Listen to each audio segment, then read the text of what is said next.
এই ষড়যন্ত্রের মসজিদের পাশাপাশি এখন বাংলাদেশে আরেক ধরনের মসজিদ বেরিয়েছে, প্রতিযোগিতার মসজিদ। আছে না নাই? সমাজে সমাজে দ্বন্দ্ব, রাতে রাতে আরেক মসজিদ হয়ে যায়, এরকম আছে না নাই? একজনকে দেখলাম, বলল হুজুর আমাদের মসজিদের জন্য একটু কালেকশন করেন। কি কালেকশন? মানুষ জায়গা হয় না, 3 তলা ছাদ ঢালাই দিতে হবে। তো তিনি জিজ্ঞেস করলেন ফজরে কয়জন হয়? ইমাম মুয়াজ্জিন আর 2-1 জন বুড়া মানুষ।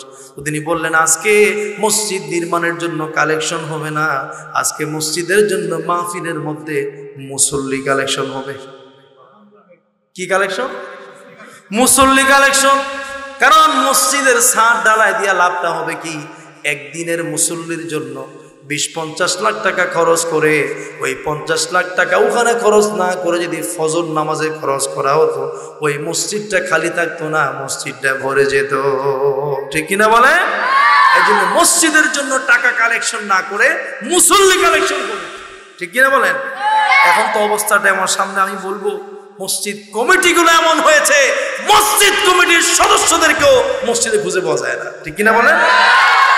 যারা ইমানদার, যারা মুসলমান, যারা ইমামের পরিবর্তে নামাজ পড়ানোর যোগ্যতা রাখে। আসসালামু আলাইকুম ওয়া রাহমাতুল্লাহি ওয়া বারাকাতুহু।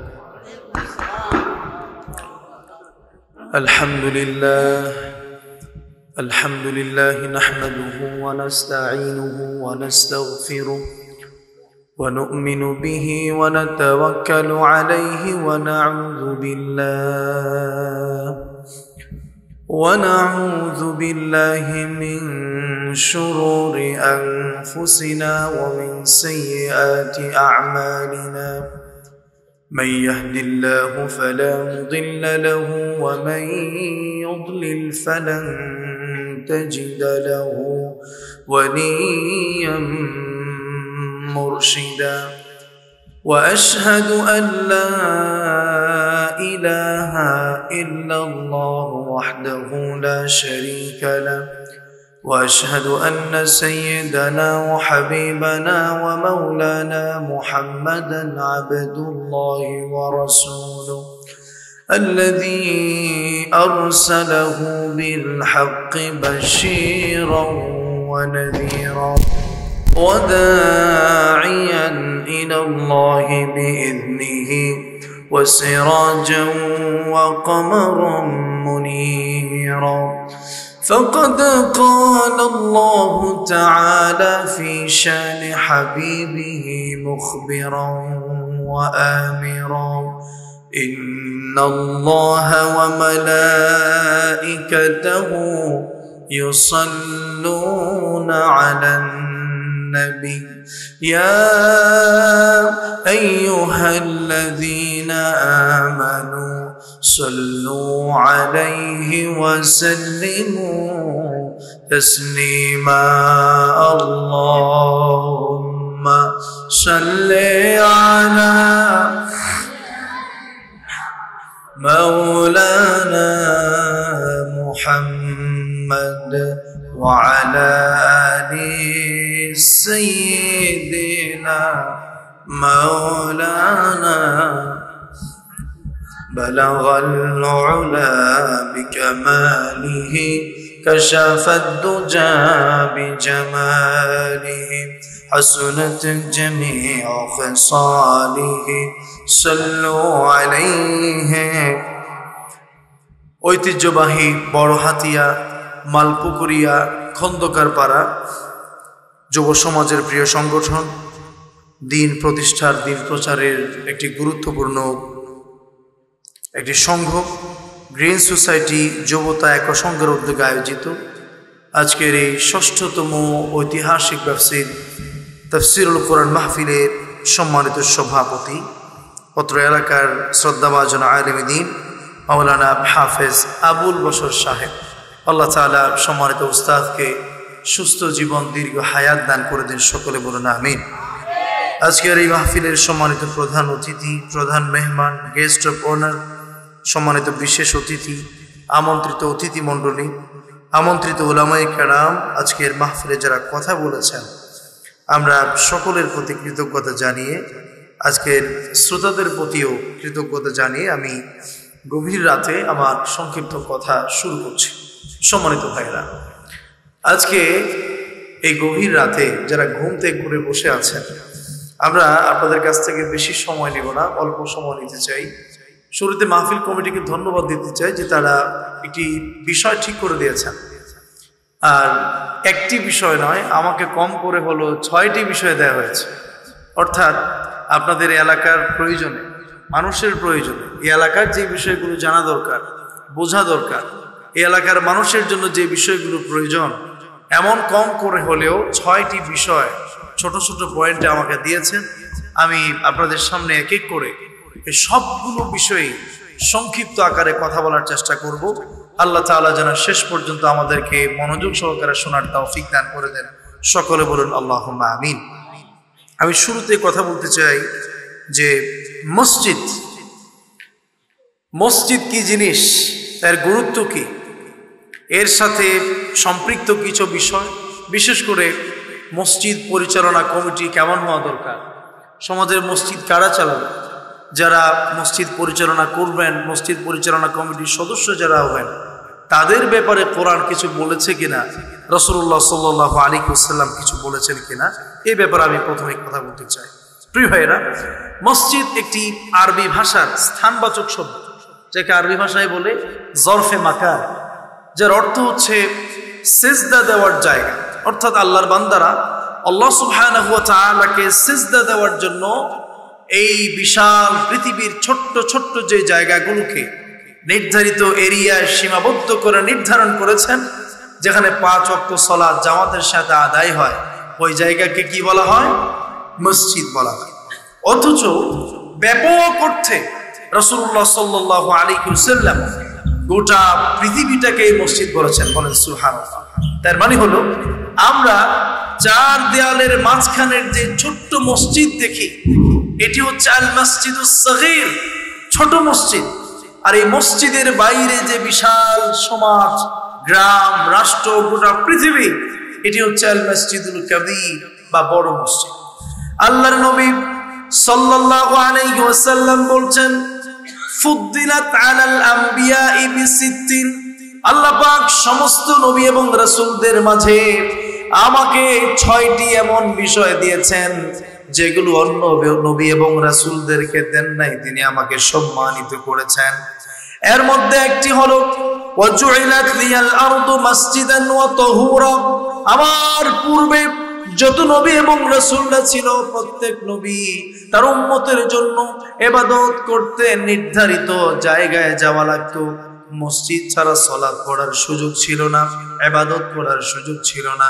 কিন্তু আমার উম্মতের জন্য রব্বুল আলামিন গোটা পৃথিবীর পুরো জমিনটাকেই মসজিদ বানিয়ে দিয়েছেন। সুবহানাল্লাহ।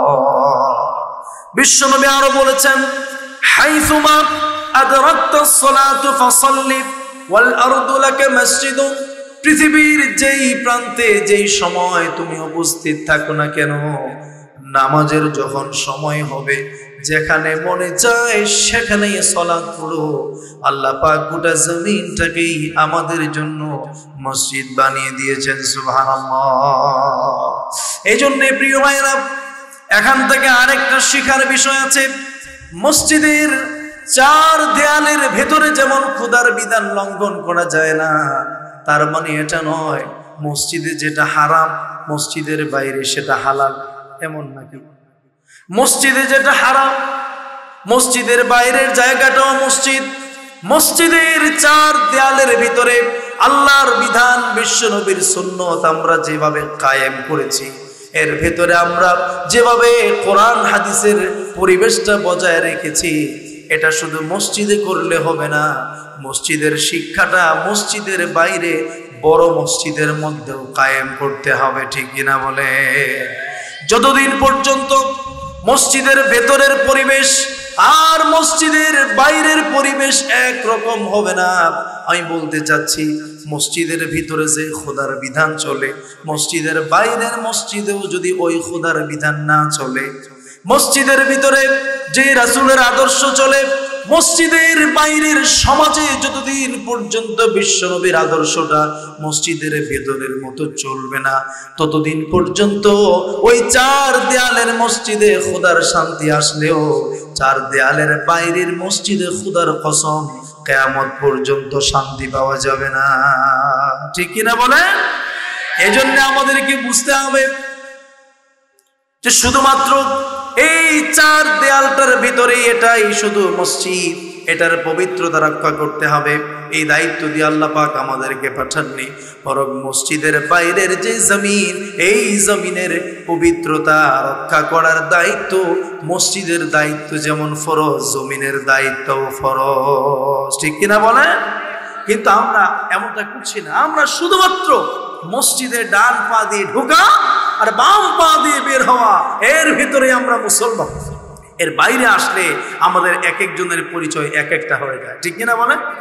এমন মুসলমানও আছে মসজিদের মধ্যে বিশ্বনবীর সুন্নত মেনে ঢুকে, এরপরে সেখানে আল্লাহকে সিজদা দেয়, নবীর নামে দুরূদ পড়ে, মুসল্লিদের উদ্দেশ্যে ধর্মীয় বক্তব্য দেয়। আবার ওই নেতা যখন মসজিদ থেকে বের হয়, বাম পা দিয়া মন্দিরে ঢুকে হিন্দুদের পূজায় যায়, সেখানে যাওয়ার পরে পূজার পক্ষে বক্তব্য দিয়া বলে, আমি মুসলমানদের সাথে যেমন আছি তোমাদের সাথেও আছি। আছে না নাই? এমনটা চলবে না। মসজিদের ভেতরে আল্লাহকে যেভাবে মানছি, মসজিদের বাইরে গিয়ে খোদা আর একটা নাকি আগেরটাই। মসজিদের ভিতরে যেই খোদা, মসজিদের বাইরেও একই খোদা। ভিতরে যেই রাসূল, মসজিদের বাইরেও একই রাসূল। দুই জায়গায় দুই বিধান চলবে না। এই জন্য প্রিয় ভাইরা, আল্লাহ পাক আমাদের জন্য শুধু চার দেয়ালটাকে মসজিদ বানান নাই, গোটা জমিনটাকেই আমাদের জন্য মসজিদ বানিয়ে দিয়েছেন। সুবহানাল্লাহ। তবে গোটা পৃথিবীটা আমাদের জন্য মসজিদ হলেও আলেমরা বলছেন মাসআলা শিখুন, 6 জায়গায় সালাত পড়া চলবে না। কয় জায়গা বলুন তো দেখি? 1 নাম্বার, কবরস্থানে নামাজ পড়া যাবে না। কিন্তু দুর্ভাগ্যজনক হলেও সত্য, সারা বাংলাদেশে বিশেষ করে চট্টগ্রামে কবর কেন্দ্রিক নামাজ, সেজদা, ইবাদত আছে না নাই? কথা বলেন, আছে না নাই? আল্লাহর নবী বলেছেন, শোনো, আল আরদু কুল্লুহা মসজিদান ইল্লাল মাকবারাতা ওয়াল হাম্মাম। গোটা পৃথিবীটাই আল্লাহ পাক আমাদের জন্য মসজিদ বানিয়েছেন, কিন্তু কবরস্থানে ইবাদত করা চলবে না, আর গোসলখানায় বন্দেগি করা যাবে না। এই জন্য কবরে নামাজ নাই, কবরে সেজদা নাই, কবরের মধ্যে কোনো দোয়া নাই। কবর জিয়ারত করার পরে দোয়া করতে হবে কার কাছে? কবরের মধ্যে যাব নিজের মধ্যে পরকালের ভয় জাগ্রত করতে। 2 নাম্বার, যেখানে উট বাঁধা হয়, উটের ঘর যেটা, সেখানে সালাত পড়া যাবে না। রাসূল বলেছেন, ইল্লাম তাজিদু ইল্লা বিমারাবিতাল গানাম ওয়াল আতানা ইবিল ফাসাল্লু ফি মারাবিতিল গানাম। যদি তোমাদের ঘরে একটা গরুর খামার থাকে, একটা ছাগলের খামার থাকে, একটা ভেড়ার খামার থাকে, আর একটা উটের খামার থাকে, ওই খামারগুলো ছাড়া কোথাও নামাজ পড়ার ব্যবস্থা না থাকে, তাহলে ছাগলের খামারে নামাজ পড়ো, কিন্তু উট যেখানে বাঁধে সেখানে সালাত করো না। উটের খামারে সালাত পড়া যাবে না। তার কারণ কি? বিশাল ব্যাখ্যা সেখানে আছে, আমরা অন্য কোনো সময় শুনবো ইনশাআল্লাহ। নামাজ পড়া যাবে না যেখানে গজব নাজিল হয়েছে। হযরতে আব্দুল্লাহ ইবনে ওমর তিনি বলছেন, বিশ্বনবী সাল্লাল্লাহু আলাইহি ওয়াসাল্লাম সাহাবীদেরকে নিয়ে সামুদ জাতির উপর যেখানে গজব নাজিল হয়েছে, আরবের হিজর এলাকা, ওই এলাকা যখন রাসূল অতিক্রম করছেন, মুখটা কাপড় দিয়ে ঢেকে ফেললেন। সাহাবীদেরকে বললেন, দ্রুত চলো, দ্রুত চলো, এটা এমন জায়গা যেখানে আসমান থেকে গজব নাজিল হয়েছে। বিশ্বনবী ওই জায়গায় তো দাঁড়ালেনই না, অপেক্ষাও করলেন না, দ্রুত পার হয়ে গেলেন। এজন্য ইমাম নববী বলছেন, সমস্ত আলেমরা একমত, পৃথিবীর যেখানে যেখানে গজব নাজিল হয়েছে সেখানে সালাত পড়া যাবে না, নামাজ পড়া যাবে না। এমন জায়গায় যে রাস্তায় মানুষ চলাচল করে, রাস্তা বন্ধ করে সালাত পড়া যাবে না, রাস্তা বন্ধ করে মাহফিল করা ঠিক হবে না। বিশ্বনবীর সাহাবীরা বললেন, ইয়া রাসূলুল্লাহ, রাস্তায় বসা ছাড়া তো আমাদের কোনো উপায় নাই। রাসূল বললেন রাস্তায় বসা যাবে না, এটা মানুষের চলাচলের জায়গা। যদি উপায় না থাকে তাইলে রাস্তার বসলে রাস্তার হক আদায় করতে হবে। সাহাবীরা বললেন রাস্তার হকগুলো কি? বিশ্বনবী হাদিস শরীফের মধ্যে বললেন রাস্তার হক হলো চারটা। 1 নাম্বার গাদ্দুল বাসার, রাস্তায় যখন হাঁটবে চোখটা নিচের দিকে রাখবে। কাফুল আযা আনিত তরিক, রাস্তায় যদি কোনো কষ্টদায়ক জিনিস থাকে সেটা তোমরা সরিয়ে দিবে। আমরা মনে করেছি রাস্তার কষ্টদায়ক জিনিস শুধুমাত্র ওই কলার চামড়া, ইটের টুকরো, কাটা, ঠিক কিনা বলেন? কিন্তু এখন রাস্তার মধ্যে কলার চামড়া, ইটের টুকরো না থাকলেও মানুষ রাস্তায় নিরাপদে চলতে পারে না। রাস্তায় রাস্তায় কষ্ট দেওয়ার জন্য চাঁদাবাজদের দখল আছে না নাই? কথা বলে না? চাঁদাবাজরা আছে না নাই? সন্ত্রাসীরা আছে না নাই? সরকারের নিরাপত্তার পোশাক পরিধান করে, পুলিশের পোশাক পরিধান করে রাস্তায় রাস্তায় জনগণের কাছ থেকে চাঁদা আদায় করে, বৈধ লাইসেন্সধারী অস্ত্র দিয়া জনগণের সাথে ডাকাতি করে, এরকম আছে না নাই? শুধু রাস্তার কষ্টদায়ক জিনিস ইট ছড়াই দিলে হবে না, বরং রাস্তা যেন মানুষের জন্য চলাচল উপযোগী হয় এমন সমাজ ব্যবস্থা কায়েম করলেই এই হকটা আদায় হবে, ঠিক কিনা বলে? এরপরে রাস্তার হক হলো সালামের জবাব দেয়া, ওয়াল আমরু বিল মারুফ ওয়ান নাহি আনিল মুনকার। রাস্তায় চলাচলের সময় শুধু চোখটা নিচের দিকে দিয়া চললেই হবে না। আমি এক জায়গায় গিয়েছিলাম 3 দিনে একটা কাজে, ধর্মীয় কাজে। আমাকে শেখানো হলো রাস্তায় যখন হাঁটবা এমন ভাবে হাঁটবা যেন সুইটা হারিয়ে গেছে, এমন ভাবে নিচের দিকে তাকায় হাঁটো যেন সুই হারিয়ে গেল। আমি হাদিস পড়ার পরে চিন্তা করলাম যদি আমার চোখ শুধু মাটির দিকেই থাকে তো নবী বললেন সৎ কাজের আদেশ করো, অসৎ কাজের নিষেধ করো। ইমানদার যখন কোনো রাস্তা দিয়ে হাঁটে চুপচাপ হাঁটে না, বরং কোনো অন্যায় দেখলে বাধা দেয়, সুযোগ থাকলে সৎ কাজের আদেশ দেয়। বলেন ঠিক কিনা? সুতরাং রাস্তায় যদি কোনো কারণে বসতেই হয় রাস্তার হক আদায় করতে হবে। সালাত পড়া যাবে না ময়লা আবর্জনার স্থানে, কসাইখানায় নামাজ পড়া যাবে না, কাবা শরীফের ছাদের ভিতরে নামাজ পড়া যাবে না, ভিতরে পড়া যাবে। আর অন্যের জায়গা দখল করে মসজিদ বানালেও সেখানে নামাজ শুদ্ধ হবে না। আছে না নাই? আল্লাহর নবী হযরত সুলাইমান আলাইহিস সালাম বাইতুল মুকাদ্দাস বানাচ্ছেন। হাদিস শরীফের মধ্যে এসেছে তিনি একটা দেয়াল বানান, সকাল বেলা যে দেখেন দেয়ালটা ভেঙে গেছে, আবার বাউন্ডারি দিলেন, ভেঙে গেছে, পরের দিন দিলেন, ভেঙে গেছে। আল্লাহ পাক সুলাইমানকে স্বপ্নে ওহির মাধ্যমে জানালেন তুমি যে জায়গাটাতে বাউন্ডারি দিচ্ছ এই জায়গাটা বাইতুল মুকাদ্দাসের না, আরেকজন ব্যক্তির মালিকানা জায়গা। এখানে যদি বাইতুল মুকাদ্দাসের দেয়াল নির্মাণ করো আমি দেয়ালটা থাকতে দিব না। সুলাইমান নবী পরের দিন ওই জায়গার যিনি মালিক তার সাথে কথা বলে জায়গাটা ক্রয় করে ওই জায়গার মধ্যে দেয়াল দিয়েছেন, আর ভাঙে নাই। সুবহানাল্লাহ। অন্যের জায়গা দখল করে মসজিদ বানায়, এরকম বাংলাদেশে আছে না নাই? ওই মসজিদে সালাত পড়া যাবে না।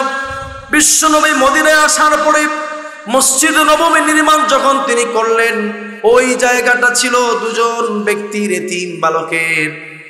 রাসূল এই জায়গাটাই মসজিদের জন্য পছন্দ করলেন। তিনি তো নবী, তিনি কিন্তু চাইলে মসজিদ বানাতে পারতেন, কেউ কিছু বলবে নাকি? হযরত আবু বকর নিজের পকেটের টাকা দিয়া ওই জায়গার মূল্য তাদেরকে পরিশোধ করে জায়গা কিনে মসজিদ নির্মাণ করেছেন। সুবহানাল্লাহ। এই জন্যে আল্লাহর ঘর নির্মাণে কোন ধরনের জুলুমবাজি, দখলবাজি করা যাবে। আল্লাহর তো জায়গার অভাব হয় নাই, আল্লাহকে সেজদা দিবেন, অন্যের জায়গা দখল করে কেন সালাত পড়তে হবে? আল্লাহ যেমন পবিত্র আল্লাহর ঘরটাও কি?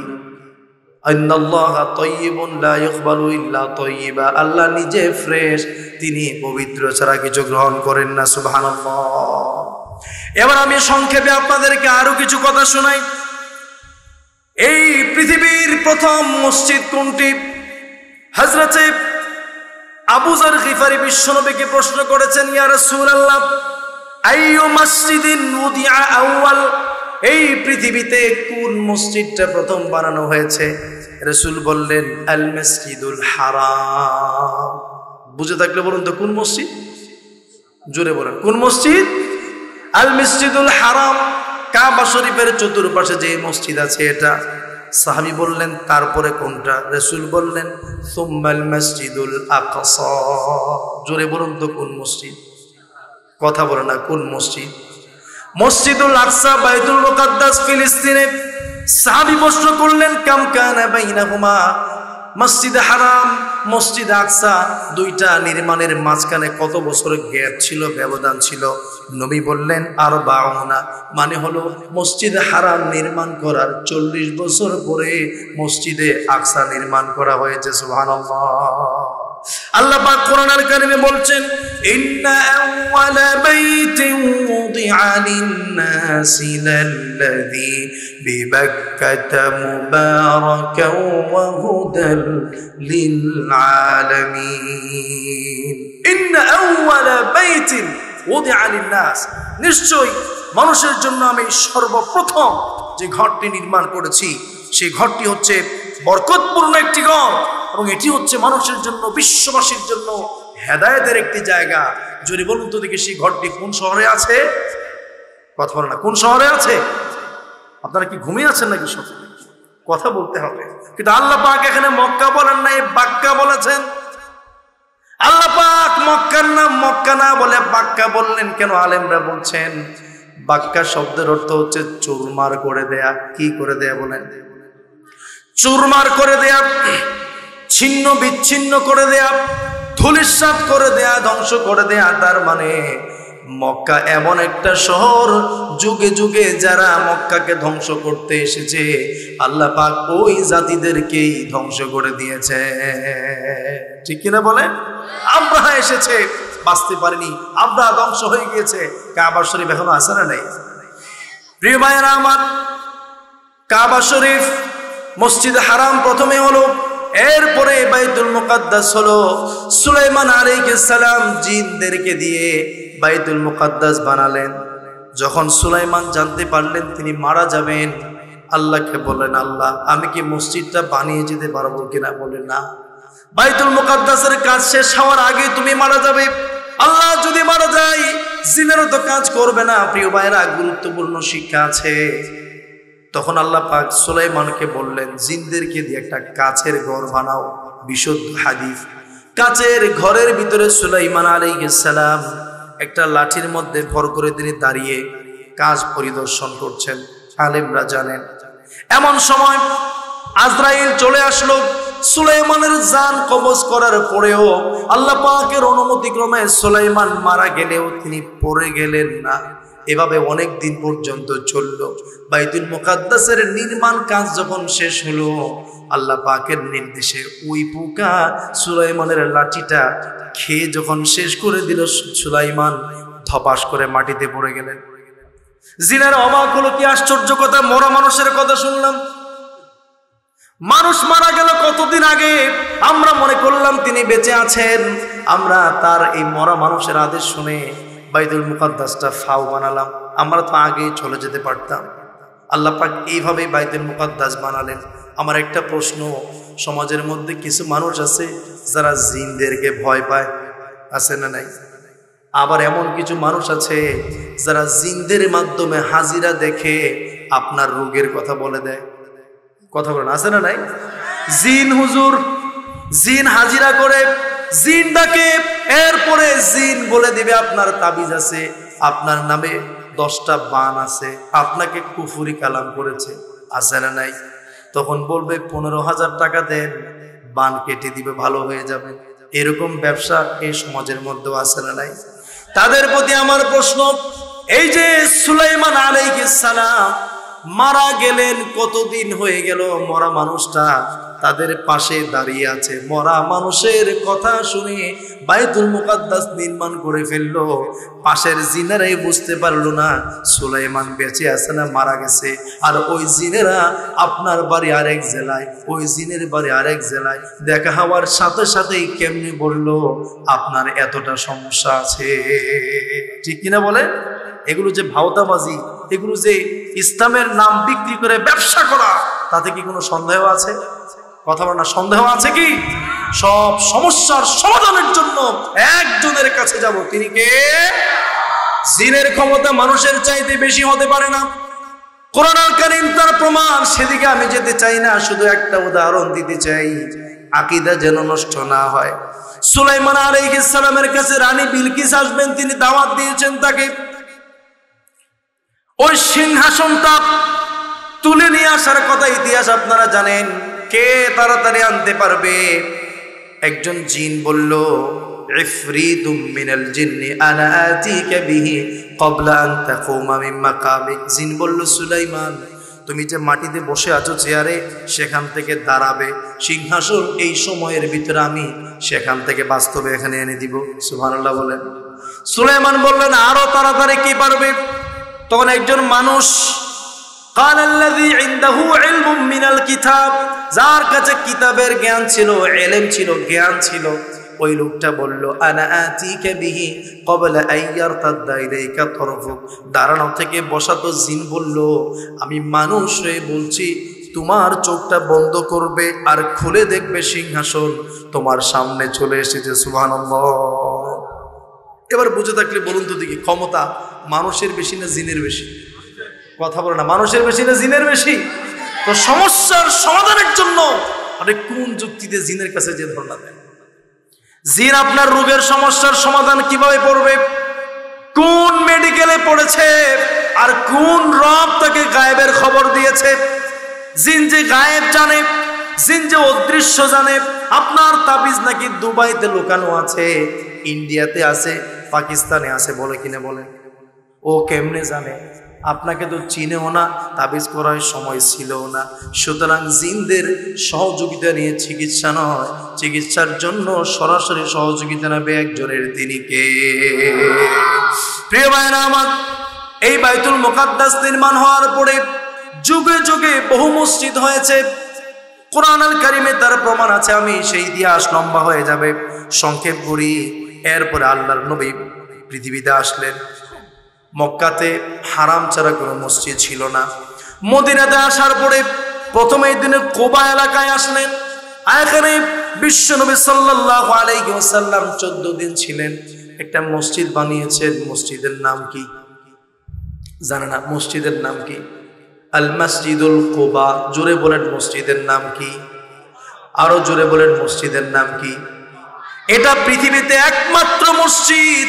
আল্লাহ পাক বলছেন, আমরা যে মসজিদ বানাই, মসজিদের পিলার দিয়ে, রড দিয়া, বাঁশ দিয়া, ইট দিয়া, কংক্রিট, সিমেন্ট দিয়া, আল্লাহ পাক বলছেন পৃথিবীর একটা মাত্র মসজিদ আছে এমন, যেই মসজিদের পিলারটা দাঁড়িয়ে আছে তাকওয়ার উপর। বলেন সুবহানাল্লাহ। আল্লাহ পাক বলছেন, লা মসজিদুন أسس على التقوى من أول يوم أحق أن تقوم فيه। পৃথিবীতে এমন একটা মসজিদ আছে, মসজিদের নির্মাণের প্রথম দিন থেকে আজ পর্যন্ত ওই মসজিদের পিলার গুলো দাঁড়িয়ে আছে আল্লাহর ভয় তাকওয়ার উপর। বলেন সুবহানাল্লাহ। ওই মসজিদে কুবা রাসূল বানালেন। এরপরে তিনি যখন মদিনা শহরে আসবেন, মাঝখানে জুমার নামাজের সময় হলো। মসজিদে বানু সালমা নামক একটি এলাকায় জুমা পড়লেন। 100 জন মুসল্লি ছিল।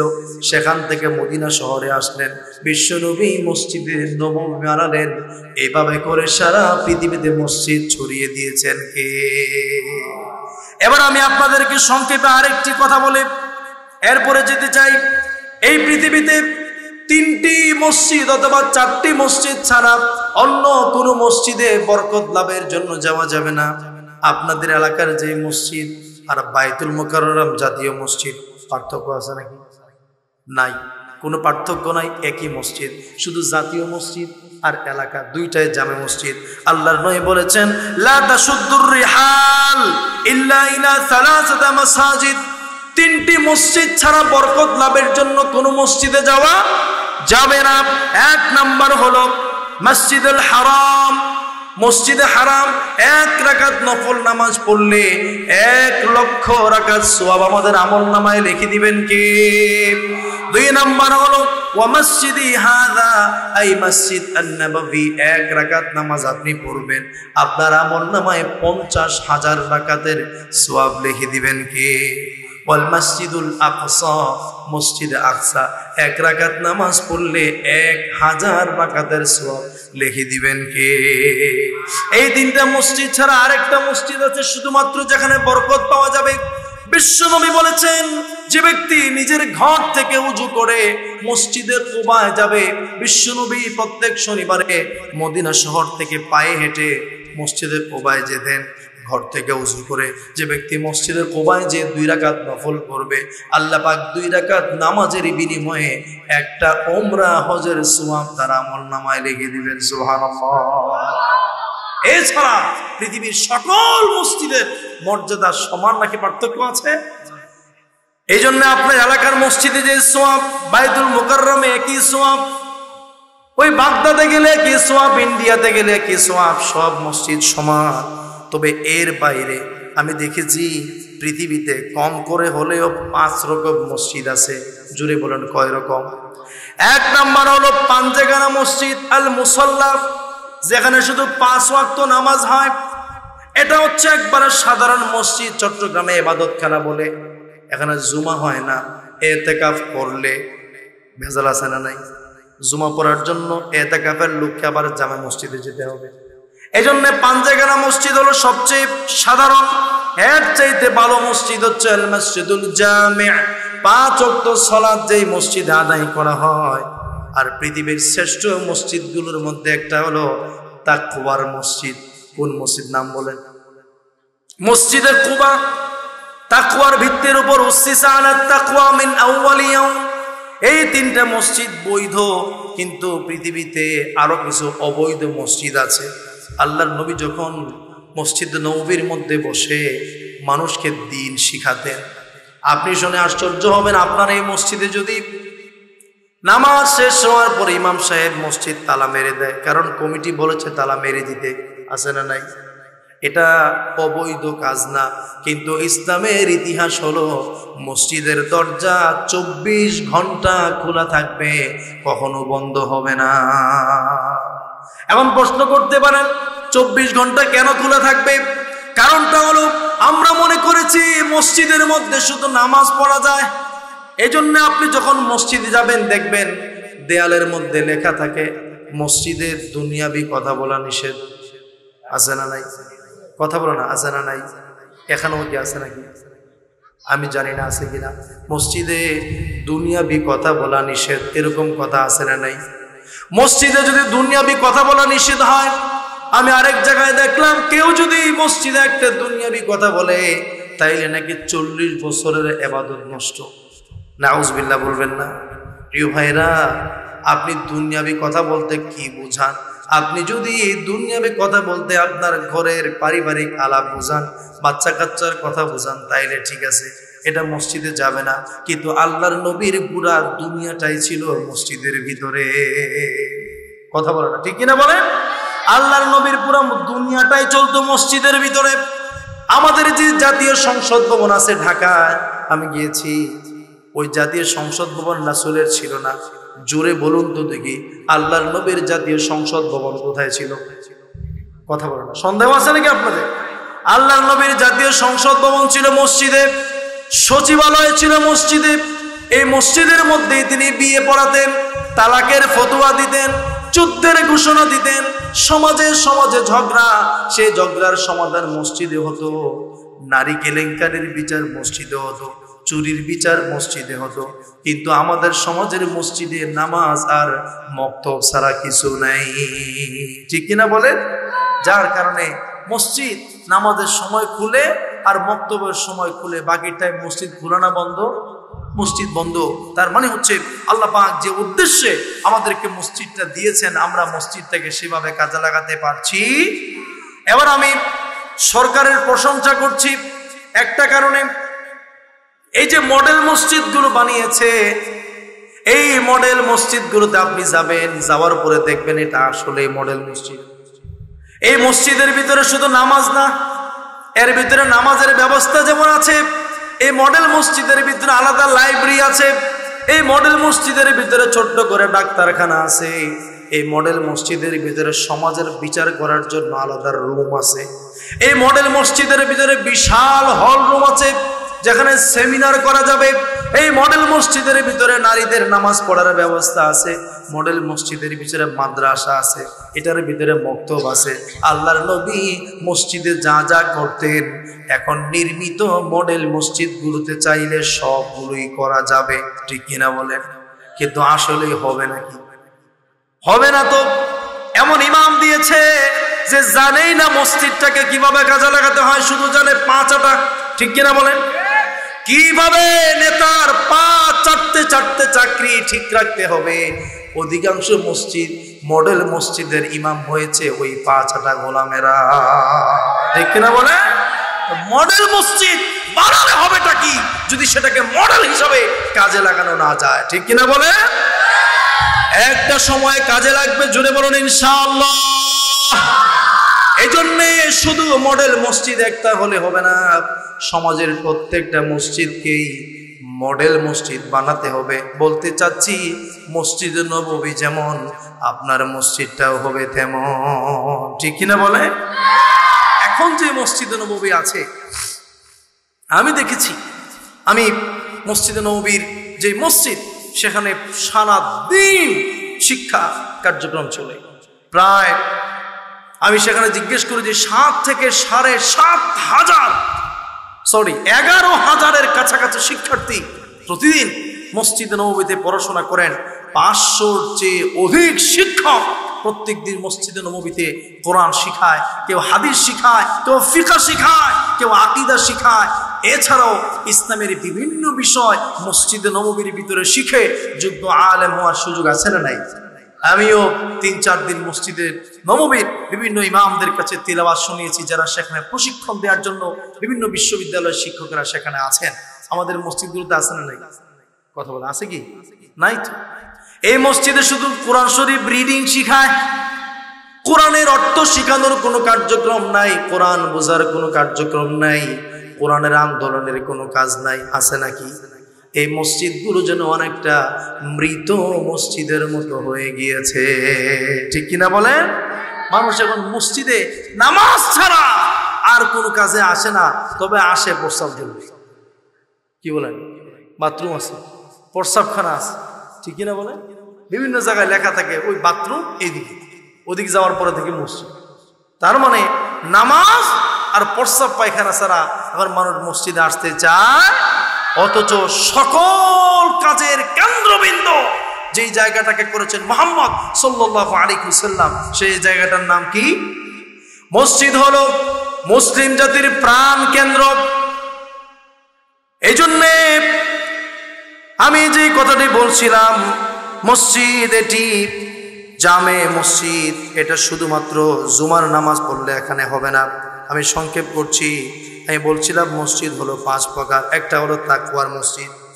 এরপরে মসজিদে নববী যখন বিশ্বনবী বানালেন, এই মসজিদের মধ্যে সকলে নামাজ পড়তো, কিন্তু মুনাফিকরা চিন্তা করলো এখানে তো মুহাম্মদ সাল্লাল্লাহু আলাইহি ওয়াসাল্লাম হক কথা মিম্বর থেকে বলেন, আমাদেরকে ধুয়ে ফেলে পরিষ্কার করে ফেলে আমাদের গায়ে লাগে।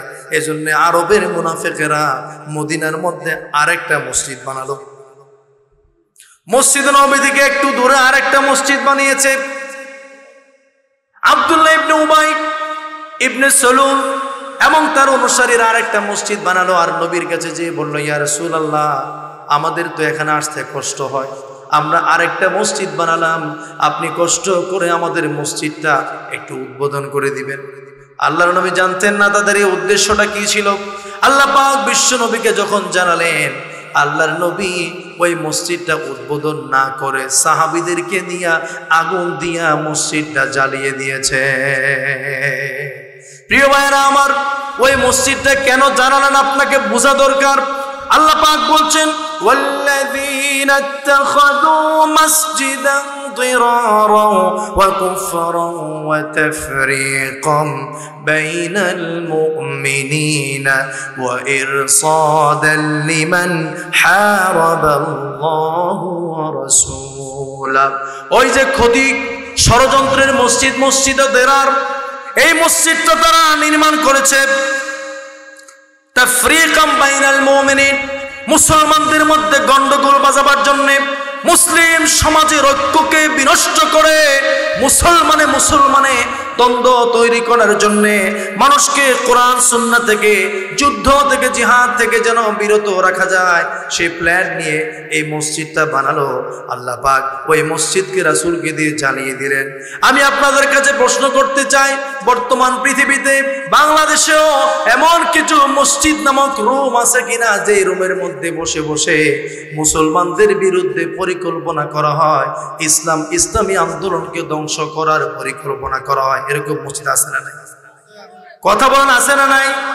এখন যদি বিশ্বনবী থাকতেন, এখন যদি ইসলামী শাসন থাকতো, এখন যদি পৃথিবীতে হযরত ওমর বেঁচে থাকতেন, আবু বকর বেঁচে থাকতেন, ওই ষড়যন্ত্রের রুমগুলো একটাও থাকতো না, সবগুলো রাষ্ট্রীয় আদেশে আগুন দিয়ে জ্বালিয়ে দেওয়া হতো। ঠিক কিনা বলে? জি ভাইরা আমার, মসজিদে দেওয়া এটি যেমন মসজিদ নয়, ইসলাম আর মুসলমানদেরকে ধ্বংস করার ষড়যন্ত্রের অফিস এখনো পর্যন্ত এরকম বহু অফিস পৃথিবীতে আছে, যে অফিসগুলোতে বসে ইসলাম আর মুসলমানদের ধ্বংসের পরিকল্পনা গভীর রাত পর্যন্ত চলে, আর মদ, বেহায়াপনা, নারী নিয়ে তারা সময় কাটায়। আছে না নাই? আমরা সেখানে আগুন দিতে যাব না, সেখানে আগুন দেওয়ার অনুমতি আল্লাহ পাক আমাদেরকে দেননি। কিন্তু ইসলামী সরকার যদি থাকতো, এরকম ষড়যন্ত্র করবে মুসলমানদের বিরুদ্ধে, এমন ঘর পৃথিবীতে থাকার সুযোগ ছিল না। ঠিক কিনা বলে? তাদের উপর যাদের ঘর জ্বালিয়ে দেওয়ার জন্য আসমান থেকে রব্বুল আলামিন বিশ্ব নবীর কাছে ওহী করেছেন। ঠিক কিনা বলেন? আপনি এমন ঘরের সদস্য কেন হবেন? আপনি এমন ঘরের সদস্য কেন হবেন যেই ঘর জ্বালিয়ে দেওয়ার জন্য আল্লাহ পাক বলেছেন আকাশ থেকে, ও মুসলমান, বিবেক খাটিয়ে নিজেকে প্রশ্ন করো, আমি দিন রাত কোন অফিসে যাতায়াত করি, ওই অফিসের কর্মসূচি কি, অফিসের লোকদের লক্ষ্য উদ্দেশ্য কি, আমার কোন অফিসে যাওয়া দরকার ছিল, কোন জায়গায় যাচ্ছি। পরকাল বলতে একটা কিছু আছে না নাই? দুনিয়াতে যদিও বেঁচে যাই, পরকালে আল্লাহর কাছে জবাব দিতে হবে। ঠিক কিনা বলে? এই বিষয়ে আমি শেষ কথাটা বলি, এই ষড়যন্ত্রের মসজিদের পাশাপাশি এখন বাংলাদেশে আরেক ধরনের মসজিদ বেরিয়েছে, প্রতিযোগিতার মসজিদ। আছে না নাই? সমাজে সমাজে দ্বন্দ্ব, রাতে রাতে আরেক মসজিদ হয়ে যায়, এরকম আছে না নাই? এখানেও আছে। আল্লাহ মসজিদ তো হবে আল্লাহর জন্য। মসজিদে কুবাকে রব্বুল আলামিন যেভাবে তাকওয়ার ভিত্তির উপর এই মসজিদের খুঁটি গেড়েছেন, এখন তো তাকওয়া নাই, এখন আছে দলাদলি। ঠিক কিনা বলেন?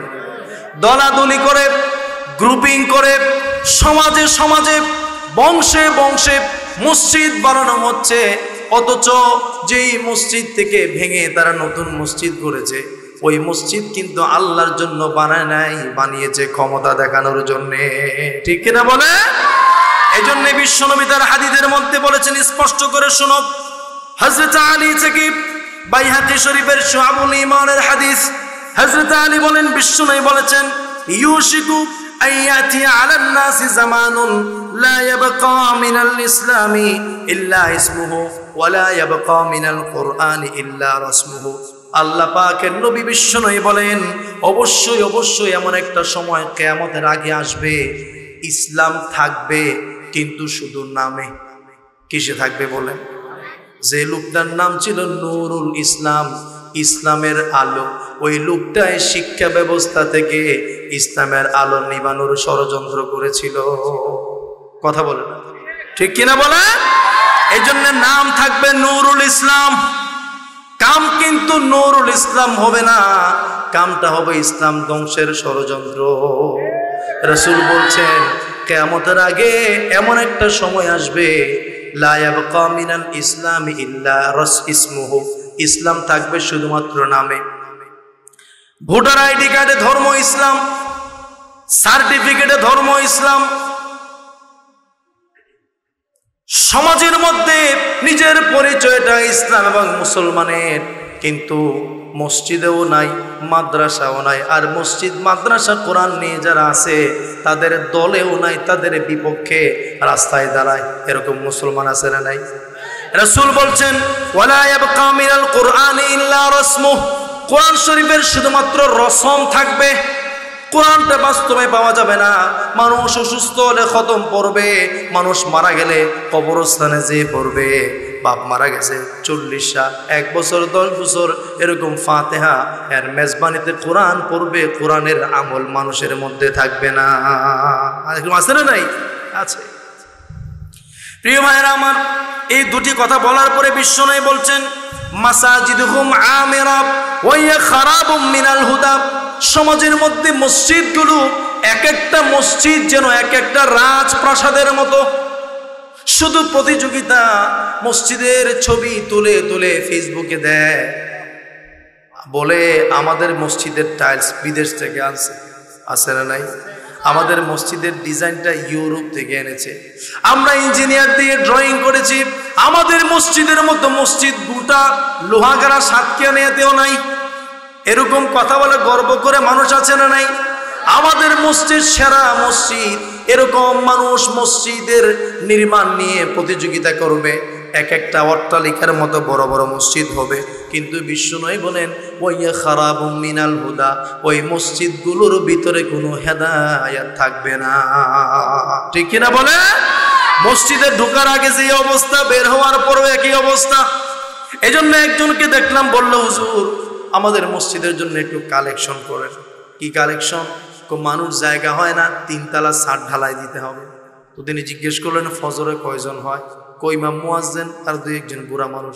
তো তিনি বললেন আজকে মসজিদ নির্মাণের জন্য কালেকশন হবে না, আজকে মসজিদের জন্য মাহফিলের মধ্যে মুসল্লি কালেকশন হবে। কি কালেকশন? মুসল্লি কালেকশন। কারণ মসজিদের ছাদ ঢালাই দিয়া লাভটা হবে কি? একদিনের মুসল্লির জন্য 20-50 লাখ টাকা খরচ করে, ওই 50 লাখ টাকা ওখানে খরচ না করে যদি ফজর নামাজে খরচ করা হতো, ওই মসজিদটা খালি থাকতো না, মসজিদটা ভরে যেত। ঠিক কিনা বলে? এই জন্য মসজিদের জন্য টাকা কালেকশন না করে মুসল্লি কালেকশন করে। ঠিক কিনা বলেন? এখন তো অবস্থাটা আমার সামনে, আমি বলবো মসজিদ কমিটিগুলো এমন হয়েছে, মসজিদ কমিটির সদস্যদেরকেও মসজিদে খুঁজে পাওয়া যায় না। ঠিক কিনা বলেন? যারা ইমানদার, যারা মুসলমান, যারা ইমামের পরিবর্তে নামাজ পড়ানোর যোগ্যতা রাখে, মুয়াজ্জিনের পরিবর্তে আযান দেওয়ার যোগ্যতা রাখে, এমন যোগ্যতা সম্পূর্ণ মানুষগুলো মসজিদ কমিটির আশপাশেও আসতে পারে না তাদের কারণে। ঠিক কিনা বলে? এই জন্যে ঘন ঘন মসজিদ বানানো, মসজিদের অট্টালিকা, কার চাইতে কার মসজিদ কত বড়, আপনি এটা করতে পারেন, কোনো সমস্যা নাই, কিন্তু এগুলোর চাইতে বেশি গুরুত্ব দেওয়া দরকার আপনার মসজিদের মাধ্যমে সমাজ পরিবর্তন হচ্ছে কিনা।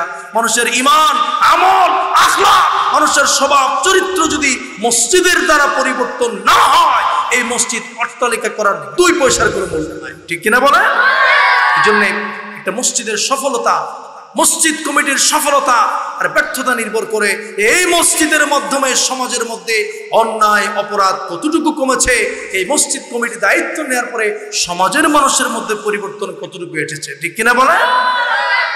এজন্য একজন আলেম সুন্দর বলেছিলেন, আল্লাহর নবী যখন পৃথিবীতে ছিলেন তার মসজিদ এটা ছিল একবারে কাঁচা, মাটি ছিল, টাইলস ছিল না, ছাদ ছিল না, খেজুর পাতা ছিল। কিন্তু বিশ্বনবীর মসজিদটা কাঁচা হলেও মুসল্লিদের ঈমান ছিল পাকা। আর এখন আমাদের মসজিদগুলো পাকা কিন্তু মুসল্লিদের ঈমান একবারে কাঁচা। এজন্য মসজিদ কাঁচা হলেও সমস্যা নাই, মুসল্লির ঈমান পাকা হওয়া চাই। ঠিক কিনা বলে? প্রিয় ভাইরা, আমি তো সময় বেশি নিয়ে ফেলতেছি, 6টা বিষয়ে কথা বলবো, তার প্রথম বিষয় বলতেই আমি এখনো মাঝামাঝি আছি।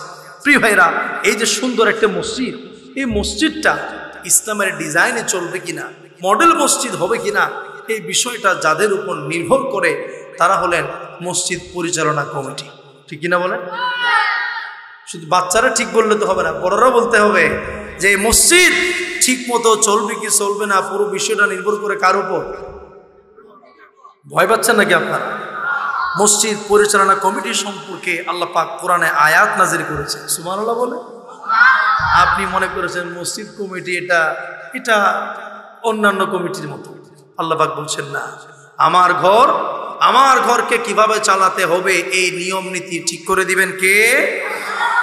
আপনি আজকে ঘরে যান, সূরাতুত তাওবার 18-19 নম্বর আয়াত আপনি আজকে ঘরে যেয়ে খুলেন, আল্লাহ পাক সূরাতুল তাওবার 18 নম্বর আয়াতে বলছেন, ইন্নামা ইয়া'মুরু মাসাজিদাল্লাহি মান আমানা বিল্লাহি ওয়াল ইয়াউমিল আখির ওয়া আকামাস সালাতা ওয়া আতাজ যাকাতা ওয়া লাম ইয়াখশা ইল্লাল্লাহ ফাআসা উলাইকা আন ইয়াকুনু মিনাল মুহতাদিন। আল্লাহ পাক বলছেন, কোন মানুষ যদি মসজিদ কমিটির সদস্য হতে চায়, মসজিদের দায়িত্ব যদি কারো হাতে অর্পণ করতে চায়, তার আগে দেখতে হবে এই লোকটার মধ্যে 5টা যোগ্যতা আছে কিনা। জোরে বলুন কয়টা যোগ্যতা? আবার জোরে বলুন কয়টা? 1 নাম্বার যোগ্যতা হলো মান আমানা বিল্লাহ, আল্লাহ ছাড়া কারো পরিমাণ রাখা যাবে না। আল্লাহর সন্তুষ্টির জন্যই মসজিদের কাজ করতে হবে। ঈমান থাকবে কার প্রতি? আল্লাহর প্রতি যেন শতভাগ ঈমান থাকে। আল্লাহর প্রতি আস্থা এবং বিশ্বাস, এটা ঈমানের অঙ্গ। এই বিশ্বাস যে ব্যক্তির আছে, ঈমানে যে পাকা, এটা হলো মসজিদ কমিটির 1 নাম্বার শর্ত। 2 নাম্বার শর্ত হলো ওয়াল ইয়াউমিল আখির, পরকালের প্রতি বিশ্বাস থাকতে হবে। অপার্থিব উদ্দেশ্যে মসজিদের জন্য কাজ করতে হবে। কোনো দুনিয়াদার মানুষ মসজিদ কমিটির সদস্য হতে পারবে না। 3 নাম্বার, মসজিদ কমিটির সদস্য হতে গেলে তাকে নামাজ পড়তে হবে। এই জন্য যে ব্যক্তি 5 ওয়াক্ত নামাজ মসজিদে এসে জামাতে পড়ে না, ইচ্ছা করে মসজিদে আসে না, ওই ব্যক্তিকে আল্লাহর কোরআন বলছে মসজিদ কমিটির সদস্য রাখা যাবে না। ঠিক কিনা বলে? আজকে বেনামাজি দ্বারা মসজিদ কমিটিগুলো ভরে গিয়েছে। জায়গার ব্যবসা করে, সুদি ব্যবসা করে, অন্যান্য হারাম কাজ করে এরপরে মসজিদ কমিটির সদস্য হয়, এমনটা করা যাবে না। 4 নাম্বার হলো যাকাত দিতে হবে। এই জন্য মসজিদ কমিটির সদস্যরা দান সদাকা করলে হবে না। যাকাতের হিসাব একেবারে কড়ায় গন্ডায় বুঝে বুঝে যারা আদায় করে তাদেরকে খুঁজে খুঁজে মসজিদ কমিটির সদস্য বানাতে হবে। ঠিক কিনা বলে? 5 নাম্বার যোগ্যতাটা খুবই গুরুত্বপূর্ণ। আল্লাহ পাক বলছেন ওয়ালাম ইয়াখশা ইল্লাল্লাহ, মসজিদ কমিটির সবচাইতে গুরুত্বপূর্ণ যোগ্যতা হলো মসজিদ কমিটির সদস্য আল্লাহ ছাড়া কাউকে ভয় পাইতে পারবে না। আল্লাহ ছাড়া কাউকে যে ব্যক্তি ভয় করে, ওই ব্যক্তি মসজিদের কমিটির সদস্য হতে পারবে। ইমামকে বলতে হবে হুজুর আপনি হক কথা বলেন, আমরা আছি। কিন্তু এখন এমনটা নয়, ইমাম হক কথা বলবে দূরের কথা, ইমামের কণ্ঠ চেপে ধরে ইমামকে হক কথা বলতে দেয় না, এমন কমিটি বাংলার আনাচে কানাচে ঘরে ঘরে আসে না নাই? এই জন্য আমরা বলতে চাই, তোমরা মসজিদ কমিটি হওয়ার যোগ্য নও। তোমরা বেশ্যালয়ে যাও, তোমরা সিনেমা হলে যাও, তোমরা সমাজের মধ্যে মদের কারবার চালাও, সেটা তোমাদের জন্য যোগ্য জায়গা। মসজিদের জায়গা তোমাদের জন্য নয়। যারা ইমামকে কথা বলতে দেয় না, মুয়াজ্জিনকে হক কথা বলতে দেয় না, মসজিদের মধ্যে কোরআনের কথা, হাদিসের কথা যেই মসজিদে পরিষ্কার করে বলা যায় না, ওই সমস্ত ব্যক্তিরা মসজিদ কমিটির সদস্য থাকার যোগ্যতাও রাখে না। ঠিক কিনা বলে? এই 4-5টি যোগ্যতার পাশাপাশি মসজিদ কমিটির সদস্য হতে গেলে আরো কয়েকটা যোগ্যতা লাগবে। এর মধ্যে একটা আছে, মসজিদের সাথে সম্পর্ক রাখতে হবে, মসজিদ ব্যবস্থাপনার জ্ঞান তাদের থাকতে হবে। মসজিদ কমিটি হওয়ার জন্য লোভী হওয়া যাবে না। জোর করে যারা কমিটিতে ঢুকতে চায় এরকম লোক আছে না নাই? আল্লাহর নবীর কাছে 2 জন ব্যক্তি এসে বললেন, আনা ওয়া রাজুলানি মিন কওমি ফাকালা আহাদুর রাজুলাইনি আমারনা ইয়া রাসূলুল্লাহ। 2 জন ব্যক্তি এসে বললেন, ইয়া রাসূলুল্লাহ আমাকে আমার এলাকার সর্দার বানান। আরেকজন বলেন আমাকে সর্দার বানান, আমি যোগ্য। ও বলে আমি যোগ্য। আল্লাহর নবী তখন বললেন, ইন্না লা নুওয়াল্লি হাযা মান সালাহু ওয়ালা মান হারাসা আলাইহি, আমরা ওই ব্যক্তিকে দায়িত্ব দেই না যে আগে থেকে দায়িত্ব চায় অথবা পদের প্রতি যার লোভ আছে, এমন ব্যক্তিকে ইসলাম পদ দিতে পারে না। এই জন্যে কিছু মানুষ সমাজের মধ্যে আছে, প্ল্যান করে, ষড়যন্ত্র করে, গ্রুপিং করে, নিজের পক্ষের কিছু লোক তৈরি করে এরপরে কমিটির মধ্যে ঢোকার জন্য চেষ্টা চালায়। এরকম লোক আছে না নাই? এই সমস্ত লোকগুলো স্বার্থের জন্য ঢুকে, মসজিদের জন্য না। এই জন্যে এরকম পদ লোভী, পদের প্রতি আগ্রহী লোকদেরকে মসজিদ কমিটির সদস্য করা যাবে না। মসজিদ কমিটির সদস্যকে হতে হবে আমানতদার। কি দার? মসজিদের টাকা নেওয়ার পরে খেয়ে ফেলে, এরকম লোক আছে না নাই? এদেরকে মসজিদ কমিটিতে দেওয়া যাবে না। মসজিদ কমিটির সদস্য হতে গেলে যোগ্যতা হলো আল্লাহর ভয় থাকতে হবে, মুত্তাকি হতে হবে। আল্লাহ পাক বলেছেন, ইন আউলিয়াউহু ইল্লাল মুত্তাকুনা ওয়ালাকিন্না আকসারহুম লা ইয়ালামুন। এই মসজিদের দায়িত্ব নেয়ার যোগ্যতা তো একমাত্র তাদের আছে যারা আল্লাহকে ভয় করে, অথচ অধিকাংশ মানুষ এটা জানে না। মসজিদ কমিটির সদস্য হতে গেলে মসজিদ পরিচালনার প্রয়োজনীয় জ্ঞান লাগবে। ফাসিক, পাপাচারী, অপবিত্র ব্যক্তি মসজিদ কমিটির সদস্য হতে পারবে না। আরেকটি গুরুত্বপূর্ণ কাজ হলো মসজিদ কমিটিকে চলতে হবে মসজিদের ইমাম মুয়াজ্জিনের কথায়। কি উল্টা বললাম নাকি? কিন্তু এখন তো এমনটা হয় না। এখন তো উল্টা, মসজিদ কমিটির চাকর হয়ে খতিবকে থাকতে হয়, মসজিদ কমিটির চাকর হওয়া লাগে মুয়াজ্জিনকে। আমার একটি ঘটনা মনে পড়ে। মসজিদ কমিটির এক লোক মসজিদে আসলো, এসেই পা দিয়ে মাটির মধ্যে একটা ঘষা দিয়া হুজুরকে বলে, হুজুর মনে হয় মসজিদে একটু বালু আছে, আপনি মনে হয় ঠিক মতো ঝাড়ু দেন নাই। মুয়াজ্জিন ও সাহসী মানুষ, তিনি বললেন, ভাই পায়ের চামড়া তো মোটা, বালু আছে না নাই বোঝা যায় না, একটু জিব্বা দিয়েছে, একটু দেখেন। বুঝুন না? আপনি যে পা দিয়া ঘষা দিয়ে বললেন মসজিদে বালু আছে, বুঝবেন না, একটু জিব্বা দিয়ে কি করেন? অথচ বিশ্বনবীর চরিত্রটা কি ছিল আপনি দেখেন। বিশ্বনবীর মসজিদে সাহাবীরা প্রতিযোগিতা করতেন কে মসজিদ ঝাড়ু দিবে। হযরত বেলাল মসজিদের মুয়াজ্জিন, বিশ্বনবী শুধু মসজিদের খতিব না, মদিনার রাষ্ট্রপতি। একদিন দেখতে পেলেন মসজিদের দেয়ালে বা মাটির মধ্যে কে যেন নাকের ময়লা লাগিয়ে রেখেছে। এটা কি ভালো জিনিস না খারাপ জিনিস? নাকের ময়লা দেখলে কেউ যায় নাকি কাছে? অথচ আল্লাহর নবী একটা জিনিস নিয়ে ওই জিনিসটা নিজের হাতে পরিষ্কার করে মসজিদটা পবিত্র করে দিলেন। সুবহানাল্লাহ। এটা হচ্ছে মসজিদ কমিটির সভাপতির দায়িত্ব। মসজিদের সভাপতি মসজিদ ঝাড়ু দিবেন। যে ব্যক্তি মসজিদ ঝাড়ু দিলে ইগুতে লাগে, গায়ে লাগে, ওই ব্যক্তি মসজিদ কমিটির সদস্য হতে পারে না। বরং চিন্তা করতে হবে, ইমাম সাহেব, মুয়াজ্জিন সাহেব, খাদেম সাহেব, তারা যেমন মসজিদের খাদেম, আমিও আল্লাহর ঘরের খাদেম হব। ঠিক কিনা বলে? এই জন্যে ইমাম মুয়াজ্জিনের ইমাম হওয়ার চেষ্টা করবেন না। মসজিদ কমিটি মসজিদ পরিচালনার দায়িত্বে আছে, আর ইমাম সাহেব, খতিব সাহেব মসজিদ কমিটিকে পরিচালনার দায়িত্বে আছে। ঠিক কিনা বলে? কমিটি কি করবে, কি করবে না, কি করা উচিত, কি করা উচিত না, এই বিষয়ে সব সময় ইমাম সাহেব, মুয়াজ্জিন সাহেব, খতিব সাহেবের পরামর্শ নেওয়া দরকার আছে না নাই? এই জন্যে মসজিদ কমিটির জন্য এই কথা মনে না করেন যে আমি মসজিদ কমিটির সদস্য, ইমাম সাহেব, মুয়াজ্জিন সাহেব আমার খাদেম, আমার কথা মতো তারা চলবে, তাহলে আপনি যোগ্য মসজিদ কমিটির সদস্য হতে পারেন। প্রিয় ভাইয়েরা, এই বিষয়ে আমি আমার প্রথম কথা শেষ করতে চাই। দ্বিতীয় যে কথা, সেই কথাটি হলো সমাজ পরিচালনার কমিটি আছে না নাই? আচ্ছা, এটা মসজিদ কমিটির চাইতেও এটার গুরুত্ব আরো বেশি। কেন? মসজিদ তো হলো 1 ঘন্টা 2 ঘন্টা জায়গার উপর।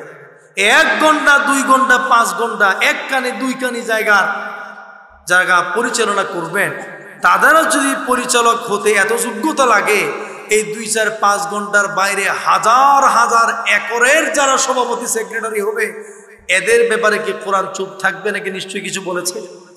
কোরআন এর চাইতে আরো বেশি কিছু বলেছে। ঠিক কিনা বলেন?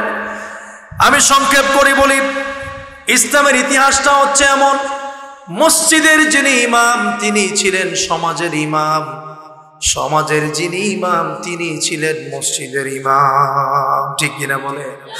আল্লাহর নবী মসজিদের খতিব, মদিনার রাষ্ট্রপতি আবু বকর, ওমর, উসমান, আলী, তারা প্রত্যেকেই মসজিদের ইমাম ছিলেন, খতিব ছিলেন। তার পাশাপাশি রাষ্ট্রেরও প্রধানের দায়িত্ব পালন করেছেন। তার মানে হলো সমাজের ইমাম আর মসজিদের ইমামের যোগ্যতা একরকম হতে হবে।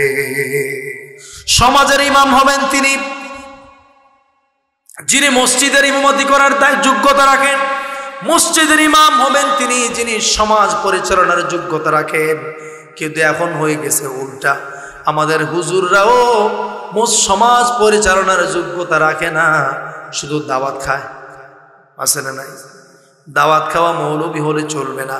বিশ্বনবী বলেন, মক্কার কুরাইশের এমন কোন মানুষ খুঁজে পাওয়া যাবে না যে লোক আমার রান্না করা খাবার তার পেটে যায় নাই। তার মানে দাওয়াতি কাজ করতে গেলে শুধু মানুষের ঘরে খাইয়া খেয়ে দাওয়াতি কাজ করলে হবে না, বরং নিজের ঘরে এনে নিজের পকেটের টাকা খরচ করে মানুষকে খাওয়ালে তখন মানুষ আমার কথা শুনবে। ঠিক কিনা বলে? এই জন্যে বলে সমাজের ইমাম তিনি যেমন মসজিদের ইমাম হওয়ার যোগ্যতা রাখেন না, মসজিদের ইমামদের কেউ কেউ সমাজ পরিচালনার দায়িত্ব দিলে একটা দিনও চালাতে পারবে না, এমনটাও আছে না নাই? এই জন্যে যতদিন পর্যন্ত মসজিদের ইমাম আর সমাজের ইমাম ছিলেন একজন, ততদিন পর্যন্ত মসজিদে যেমন শান্তি ছিল, মসজিদের মতোই মসজিদের বাইরেও শান্তি দিয়েছেন কে? এই জন্য সমাজের ইমাম নির্বাচন করার সময় মসজিদের ইমাম যেভাবে নির্বাচন করে ওইভাবে নির্বাচন করতে হবে। তাইলে মসজিদে যেমন শান্তি আছে সমাজের মধ্যেও শান্তি আসবে। আর যদি এমনটা না হয়, সমাজের ইমাম রাত্রেবেলা নামাজ পড়ে, মসজিদের ইমাম রাত্রেবেলা তাহাজ্জুদ পড়ে, আর সমাজের ইমাম রাত্রে বুট চুরি করে, আছে না নাই? এমনটা যদি হয়, ওই সমাজের মধ্যে চোর তৈরি হবে, ভালো মানুষ তৈরি হবে না। ঠিক কিনা বলে? এই জন্যে ওই মসজিদের ইমাম রাত্রেবেলা যেভাবে তাহাজ্জুদ পড়ে মুসল্লিদের জন্য আল্লাহর কাছে দোয়া করে, সমাজের ইমাম যতদিন পর্যন্ত বেশ্যালয়, মদ, অশ্লীলতা, বেহায়াপনা ছেড়ে জনগণের খোঁজখবর নিবে না, জনগণের জন্য আল্লাহর কাছে দোয়া করবে না, তার আগ পর্যন্ত ওই সমাজের মধ্যেও শান্তি আসতে পারে। আমরা কিন্তু নেতৃত্বের এই জায়গাটাকে গুরুত্ব দিই না। নেতা যদি পরিবর্তন না হয়, সব লোকের হাতে যদি শাসন না যায়, সমাজের মধ্যে কশ্চিনকালেও শান্তি আসবে না। এই জন্য আপনি একটু বোঝার চেষ্টা করেন। একটা উদাহরণ দেই, সমাজের জনগণ আর নেতার উদাহরণ হলো ওই বাসের মতো, যে বাসের মধ্যে 40 জন যাত্রী আছে। কয়জন বলেন? 40 জন যাত্রী নিয়ে যে বাস চলে, ড্রাইভার কয়জন? জোরে বলেন কয়জন? এই 40 জন লোক যদি পিছন থেকে বৈশা তসবিহ পড়ে, সালাত পড়ে, পিছনে বৈশা বৈশা কোরআন শরীফ পড়ে, আর আল্লাহর কাছে দুহাত তুলে চোখের পানি ফেলে, আল্লাহ আমরা নিরাপদে ঢাকা যেতে চাই, কিন্তু ড্রাইভার যে সে মদ খেয়ে আছে, আপনি যদি 40 জন চোখের পানি ফেলে গোটা গাড়িটা ভিজাইয়াও ফেলেন, আর মদখুর একটা ড্রাইভারকে আপনাদের নেতা বানান, ওই ড্রাইভার ঠিক মতো গাড়ি চালাবে নাকি আপনাদেরকেও মারবে? কথা বলে না? আপনাদেরকেও মারবে। এই জন্যে সব জায়গায় দোয়া করলে হবে না, বরং মদখুর ড্রাইভার যখন আসে তখন আপনাকে চিন্তা করতে হবে, এই 40 জনের ভিতরে সব চাইতে যোগ্য যে লোকটা ড্রাইভার, ওই ড্রাইভারকে ঘপ করে ধরে পিছনে এনে তাকে আপনি সামনে বসাই দেন, এরপরে দোয়া করেন আল্লাহ পাক আপনাকে নিরাপদে ঢাকা পৌঁছাই দিবেন। ঠিক কিনা বলে? এই জন্যে প্রিয় ভাইরা, মসজিদে বসে বসে তসবিহ পড়লে হবে না, মসজিদে বসে বসে কোরআন পড়লে হবে না, শুধুমাত্র আল্লাহর কাছে দু চোখের পানি ফেলে দোয়া করলেই সমাজ পরিবর্তন হবে না।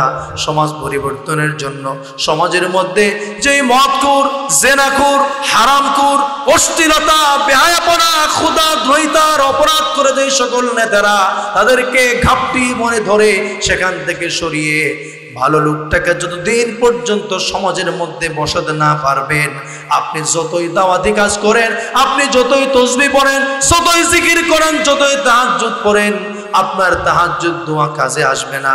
এই সমাজ থেকে কখনোই অশান্তি দূর হবে না। ঠিক কিনা বলে? এই জন্য রাসূলুল্লাহ সাল্লাল্লাহু আলাইহি ওয়াসাল্লাম দেখুন না, মক্কায় ছিলেন 13 বছর, মদিনায় ছিলেন কয় বছর? মাত্র 10 বছর। ঠিক না? মক্কায় বেশি ছিলেন না মদিনায় বেশি ছিলেন? মক্কায় বেশি ছিলেন 13 বছর। মদিনায় ছিলেন কয় বছর? ইসলামের কাজ মক্কায় বেশি হয়েছে না মদিনায় বেশি হয়েছে? কথা বলে না। মক্কায় বেশি হয়েছে? মদিনাতে মক্কার 10 বছরে রাসূল তো একটা আওয়াজও করতে পারেন নাই। মক্কার 13 বছরে কথাই বলতে পারেননি। মক্কা থেকে মদিনায় হিজরত করার পরে, মদিনাতে যাওয়ার পরে দ্বিতীয় বছরে যে যুদ্ধ করলেন, মুসলমানদের সংখ্যা ছিল মাত্র 313 জন। তার মানে মক্কার 13 বছর দাওয়াত, তাবলীগ, মানুষকে দাওয়াত দেয়া, ঘরে ঘরে যে দাওয়াত দেয়া, ইসলামের কথা বলা, কোরআন শোনানো, এসব কিছুর দ্বারা জনগণের খুব একটা ফায়দা হয় নাই। ফায়দা হয়েছে, আল্লাহ পাক কোরআন নাযিল করেছেন, মানুষের কাছে দ্বীনের দাওয়াত দিয়েছে। কিন্তু যেই না তিনি মক্কা থেকে মদিনায় আসলেন, প্রথম যুদ্ধটা করলেন 313 জন নিয়ে, পরের যুদ্ধ 1000, এর পরের যুদ্ধ 4000। সর্বশেষ তিনি যখন 10 বছর পরে বিদায় হজ করার জন্য মক্কায় গেলেন, যেই লোক 8 বছর আগে দ্বিতীয় হিজরিতে 313 জন মানুষ খুঁজে পেতে কষ্ট হয়েছে যুদ্ধের জন্য, সেই লোক 1.25 লক্ষ সাহাবী নিয়ে বিদায় হজ পালন করেছেন। সুবহানাল্লাহ বলবেন না? এটা কিভাবে সম্ভব হলো? কারণ মক্কায় তিনি ছিলেন প্রজা, মদিনায় সে হয়ে গেলেন রাজা। মক্কায় তিনি ছিলেন সাধারণ নাগরিক, মদিনায় তিনি হয়ে গেলেন রাষ্ট্রের প্রধান, ক্ষমতা তার হাতে। এই জন্য সমাজের নেতৃত্বের জায়গাগুলোতে যতদিন পর্যন্ত ভালো মানুষ আসবে না, এরকম হাজার মাহফিল করলেও সমাজের চিত্র পরিবর্তন হবে না। ঠিক কিনা বলে? এই জন্য নেতৃত্বের গুরুত্বটা আপনাকে বুঝতে হবে। আপনি তাহাজ্জুদের গুরুত্ব বুঝেছেন, নেতৃত্ব পরিবর্তনের গুরুত্বটা আপনি বুঝেন নাই। তার মানে আপনি কোরআনটাই বুঝেন নাই। প্রিয় ভাইরা আমার, আমি এই পয়েন্টটা শেষ করতে চাই একটি কথা দিয়ে।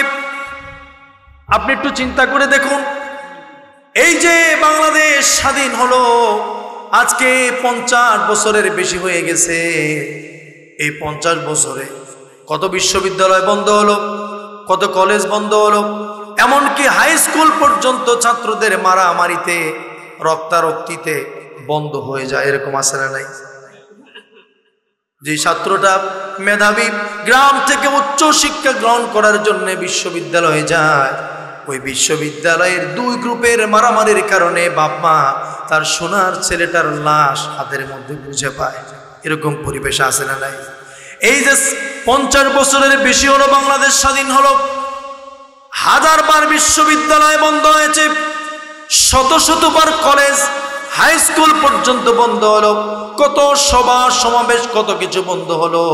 2 গ্রুপে মারামারি করলো, অস্ত্রবাজি করলো, রক্তারক্তি করলো, কুপাকুপি করে জীবন নিল, রক্ত নিল, সম্ভ্রমহানি করলো। আমি আপনাদের কাছে প্রশ্ন করতে চাই, এই 50 বছরের স্বাধীনতার ইতিহাসে বাংলাদেশে কুপাকুপি করে একটা মসজিদ বন্ধ হয়েছে নাকি? জোরে বলেন, বন্ধ হয়েছে নাকি? একটা মাদ্রাসা বন্ধ হয়েছে কখনো শুনেছেন?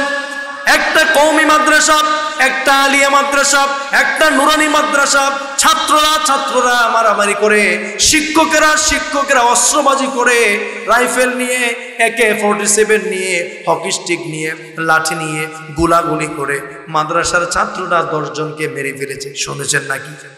কখনো কি বিবেকে এই প্রশ্ন এসেছে নাকি আপনার?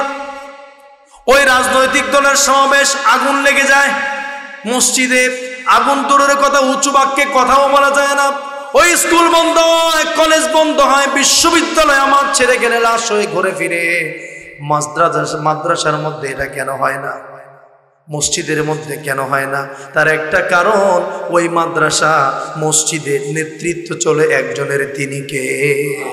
মাদ্রাসা মসজিদ চলে একটা সংবিধান দিয়া, সেই সংবিধানের নাম কি? মাদ্রাসা মসজিদ চলে এক নেতার আদর্শে, জোরে বলুন সেই নেতার নাম কি? মুহাম্মদুর রাসূলুল্লাহ সাল্লাল্লাহু আলাইহি ওয়াসাল্লামের আদর্শ থাকার কারণে সঠিক নেতৃত্বের মাধ্যমে মসজিদ চলে, মাদ্রাসা চলে, যার কারণে রক্ত নাই, মারামারি নাই, গন্ডগোল নাই। আমি বলতে চাই মাদ্রাসার মতো মসজিদের মতো যদি ওই জায়গাগুলোতেও সঠিক মানুষ দিয়ে কলেজ বিশ্ববিদ্যালয় চালানো যায়, দেশ চালানো যায়, সেখানেও মসজিদ মাদ্রাসার মতো শান্তি এনে দিবেন কে? এই জন্যে আমাদেরকে কথা বলতে হবে। ফেরাউনকে নাকি জিজ্ঞেস করা হয়েছিল, ফেরাউন তুমি ফেরাউন হলে কিভাবে, তুমি স্বৈরাচারী হলো কিভাবে? ফেরাউন নাকি জবাব দিয়েছে, আমি স্বৈরাচারী হয়েছি জনগণের নীরবতার মাধ্যমে। জোরে বলেন, কিসের মাধ্যমে? আমি যখন যা বলেছি মানুষ আওয়াজ করে নাই, একটু বললাম তারা চুপ, আর একটু বেশি বললাম তাও তারা চুপ, হত্যার হুমকি দিলাম তাও তারা চুপ, মানুষ মারলাম তাও তারা কথা বলে না। যখন দেখলাম যাই বলি মানুষ কথা বলে না, তখন আমার মনে যা ইচ্ছা তাই করতে শুরু করলাম। আমি নিজেকে খোদার চাইতে বড় খোদা দাবি করে বসলাম। নাউজুবিল্লাহ। এই জন্য পৃথিবীর ফেরাউনদেরকে হটাতে গেলে জনগণকে কথা বলতে হবে, ঠিক কিনা বলে?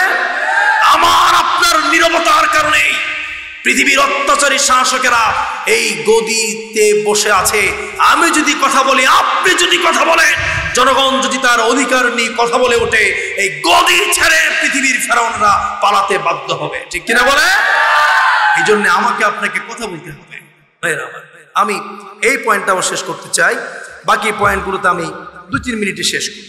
এরপরে আমরা যে কথাটি বলতে চাই সেটি হচ্ছে, আমাকে যা বলা হয়েছে মদ, জুয়া, লটারি সমাজের মধ্যে আছে না নাই? মদ হারাম, মদ খাওয়া যাবে না। আল্লাহ পাক মদের শাস্তি দিয়েছে। কেউ যদি মদ খায় আর প্রমাণ হয়, ইসলামী সরকার যদি থাকতো তাইলে 80টা বেত্রাঘাত দিয়ে তাকে বারবার শাস্তি দেওয়া হতো। জুয়া খেলা এই সমাজের মধ্যে আছে না নাই? আছে। রাসূলের সময়ে আরবের মুশরিকরা জুয়া খেলত, ইসলাম সেটি হারাম করে দিয়েছে। এখন যে হাউজি, সবুজ টেবিল, ফুটবল এবং ক্রিকেট খেলা যখন টেলিভিশনে চলে, চায়ের দোকানগুলোতে জুয়া আছে না নাই? কথা বলেন, আছে না নাই? আপনারা গ্রিন সোসাইটির সদস্যরা সিদ্ধান্ত নিতে হবে, যখন এই সমস্ত ক্রিকেট আর ফুটবল খেলা চলে, লাঠি নিয়ে এলাকার প্রত্যেকটা চায়ের দোকানে পাহারা দিতে হবে, কোনো জুয়ার আসর জন্য দোকানগুলোতে চলতে না পারে, ঠিক কিনা বলে? যেই কোনায় আর মোড়ে বসে বসে ছেলেরা মোবাইল টিপবে, অনলাইনে গেমসের মাধ্যমে জুয়া খেলবে, সেই সমস্ত ছেলেদের হাত থেকে মোবাইলটা কেড়ে নিয়ে কোরআন তুলে দিতে হবে, ঠিক কিনা বলে? তাদের কাছে যেতে হবে, তাদেরকে বোঝাতে হবে। শুধুমাত্র বক্তব্য দিলেই পরিবর্তন হবে না। আমাদের সমাজে ঘুষ আছে না নাই? সুদ আছে না নাই? এই সবগুলো হালাল না হারাম? আরে সব কিছু আমাদের জন্য হারাম করে দিয়েছেন কে? শুধু নেতা পাল্টালে হবে না, নেতার সাথে সাথে বিশ্বনবী সাল্লাল্লাহু আলাইহি ওয়াসাল্লাম এক এক করে আল্লাহ পাকের আদেশে সমাজের আইনগুলো পরিবর্তন করে দিয়েছেন। যতদিন পর্যন্ত আল্লাহর আইন আর সৎ লোকের শাসন সমাজের মধ্যে প্রতিষ্ঠা না হবে, ততদিন পর্যন্ত মানুষ রাত্রে ঘুমাতে পারবে না, দিনে উপার্জন করতে পারবে না। আর যদি এই পৃথিবী আল্লাহ পাকের আইনে চলে, আল্লাহ পাকের আইনকে বুঝে মানে এমন লোকের শাসনে চলে, শুধু মানুষ নয়, প্রাণীর সমাজের মধ্যে শান্তির ব্যবস্থা করে দিবেন কে? আল্লাহ তাআলার কাছে আমরা তৌফিক চাই। আল্লাহ পাক আমাদেরকে কবুল করুন। যে কথাগুলো আমরা বলেছি আল্লাহ পাক যেন আমাদেরকে আমল করার তৌফিক দান করে দেন, বলেন আমিন। ওয়া আখির দাওয়ানা আলহামদুলিল্লাহি রাব্বিল আলামিন। ওয়াসসালামু আলাইকুম ওয়া রাহমাতুল্লাহি ওয়া বারাকাতুহু। IUB media